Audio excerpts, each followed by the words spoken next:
16ஆம் அதிகாரம்.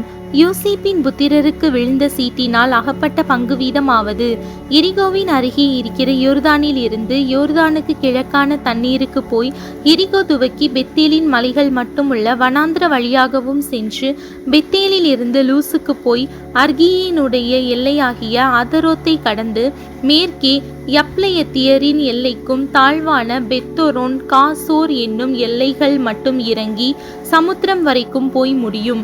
இதை யோசேப்பின் புத்திரராகிய மனாசேயும் எப்ராயீமும் சுதந்தரித்தார்கள்.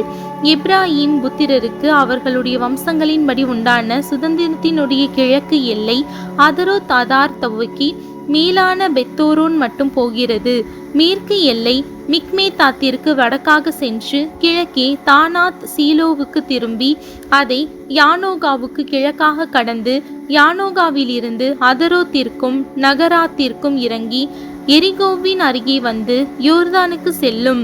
தப்புவாவில் இருந்து மேற்கு எல்லை கானா நதிக்கு போய் சமுத்திரத்திலே முடியும். இது எப்ராயீம் புத்திரரின் கோத்திரத்திற்கு அவர்கள் வம்சங்களின்படி உண்டான சுதந்திரம்.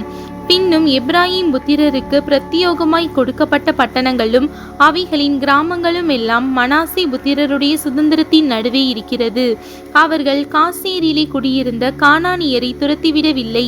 ஆகையால் கானானியர் இந்நாள் மட்டும் இருக்கிறபடி எப்ராயீமருக்குள்ளே குடியிருந்து பகுதி கட்டுகிறவர்களாய் சேவிக்கிறார்கள்.